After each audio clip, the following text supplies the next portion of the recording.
ሁሉም ኦርቶዶክሳዊ ይህንን ቪዲዮ በጣም ብዙ ጊዜ ኮፒ ሊንክ እና ሼር እንዲያደርገው ፈልጋለሁ። በጣም ብዙ ጊዜ የት እንደደረስን እስኪ ተመልከቱ። ይህንን ቪዲዮ ስሙት።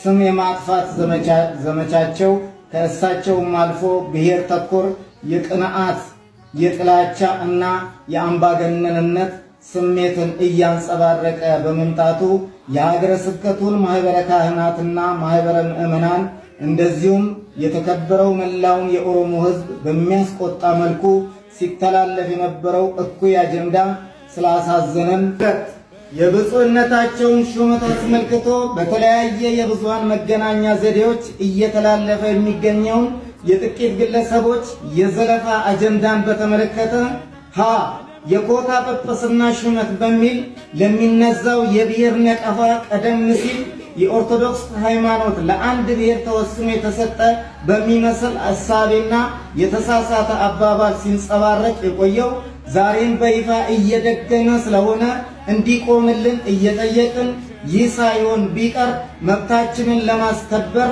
አስፈላጊ የሆነውን መስዋዕትነት በመክፈልም ቢሆን ወደ ኋላ የማንመለስ መሆኑን አበክረን እንገልጻለን።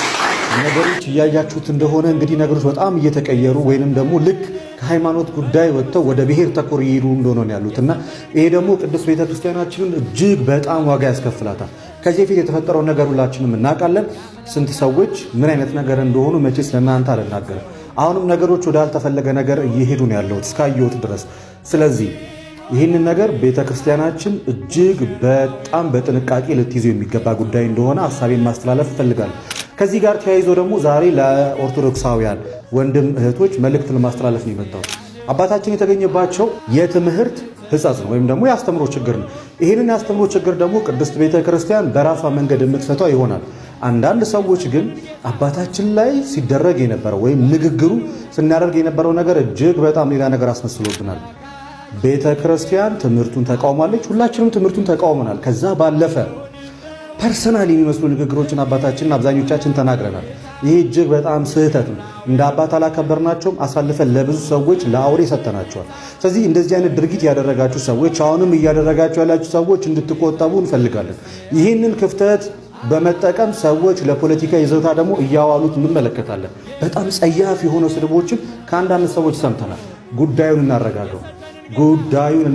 ጉዳዩ የትምህርት ችግር ነው። ቤተ ክርስቲያን መፍታት ባለባት መንገድ ችግሩን ትፈታዋለች።